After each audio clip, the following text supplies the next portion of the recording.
Ce podcast vous est proposé par Total Energy.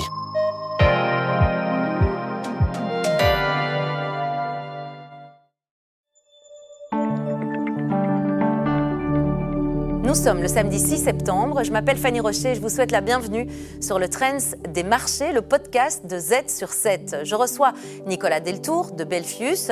Nicolas revient sur l'emploi aux États-Unis, mais aussi sur les chiffres plutôt mauvais. Et comme le dit l'adage, bad news is good news, ce que notre expert nous explique dans un instant.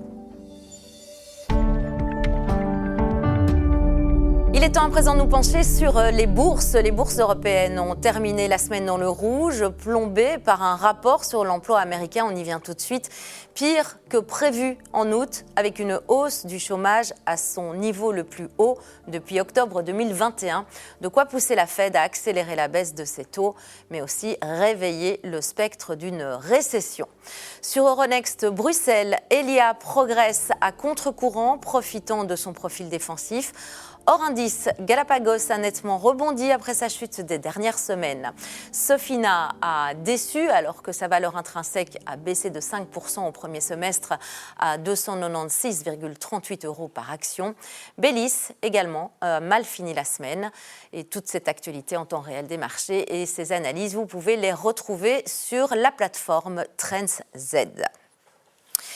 On poursuit bien entendu cette analyse des marchés avec notre expert Nicolas Deltour. Bonsoir Nicolas. Bonsoir Fanny. On revient donc sur cette information qu'on vient d'évoquer à l'instant concernant l'emploi aux États-Unis et des chiffres de cet emploi en août qui seraient mauvais.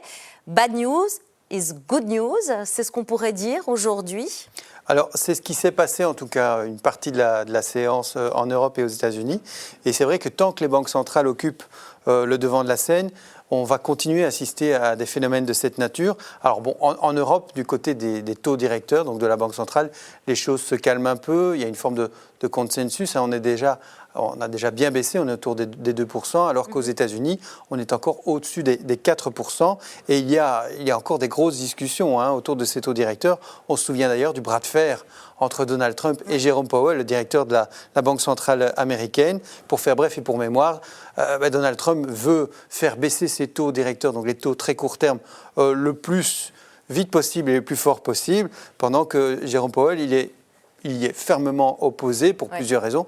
La première, c'est qu'il dit, et à juste titre jusqu'à aujourd'hui, il est indépendant, il fait ce qu'il veut. Oui, et puis deuxièmement, en principe. Oui. Et après, fondamentalement, jusqu'ici en tout cas, il y avait une certaine résilience de l'économie, il y avait quand même encore résilience du marché de l'emploi et une inflation résiduelle qu'il fallait contrôler. Ouais. Or, pour le moment, on voit que ce marché de l'emploi, vous l'avez indiqué, n'a plus tout à fait les mêmes chiffres. Mais donc, quel est vraiment le lien finalement entre ce bras de fer, l'emploi et aussi l'optimisme du marché ? Alors, les taux directeurs, donc les taux court terme, c'est une pédale de frein pour l'économie. Or, les marchés souhaitent évidemment qu'on lève le pied de la pédale de frein. Donc les marchés voulaient une confirmation quelque part de l'affaiblissement du marché de l'emploi. Ça enlevait un argument plutôt costaud du côté de Jérôme Powell, et donc ils étaient quelque part de ce côté-là, du côté de Donald Trump, pour pouvoir ensuite se dire, mauvaise nouvelle sur le marché de l'emploi, donc raison de plus de diminuer les taux court terme, ça va aider l'économie, et donc les marchés attendaient ça plutôt positivement. Et à terme, est-ce que ça peut présenter des dangers pour l'économie américaine ? Alors, tout d'abord, un marché de l'emploi qui n'est pas bon, fondamentalement, c'est pas bon pour l'économie. C'est d'ailleurs ce que certains ont donné l'impression de réaliser en cours de séance, puisque ça a un petit peu bougé. Après, on peut évoquer deux autres phénomènes. C'est que le niveau même des taux directeurs et la confiance en la Fed peuvent influencer dans la durée, notamment des éléments comme le dollar. Baisser la rémunération court terme du dollar, ça revient à le rendre moins attractif pour les grands traders en monétaire qui font ce qu'on appelle du carry trade. Donc, vous empruntez dans une devise à faible taux d'intérêt pour aller investir dans une devise que vous estimez plus ou moins aussi forte, mais avec un plus haut taux d'intérêt. Or, si vous baissez ce taux, forcément, cette devise est moins attractive. On se souvient que le dollar avait déjà pris une sacrée douche depuis le début de l'année, et donc ça ne va pas aider. Puis deuxièmement, il y a la confiance. La confiance dans les autorités américaines en général de la part des marchés, elle est en train un peu de s'éroder. Ça pourrait s'aggraver s'il y avait une forme d'ingérence de la Maison-Blanche au sein de la Fed. Et c'est ce qui explique aussi une partie de la baisse du dollar et de la hausse des primes exigées sur la dette américaine.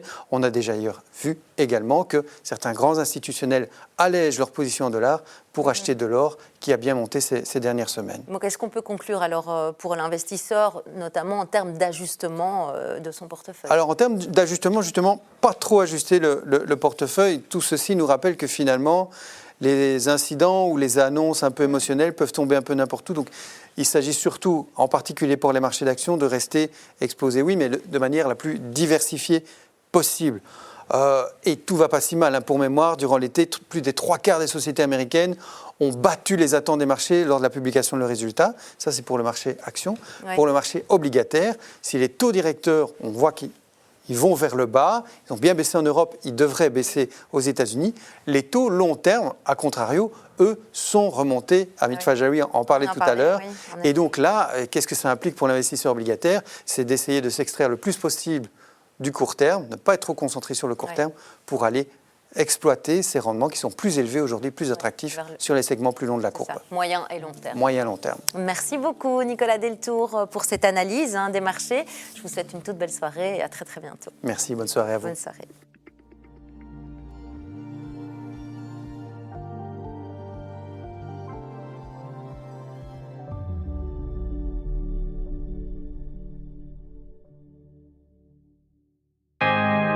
Merci d'avoir écouté ce podcast proposé par Total Energy.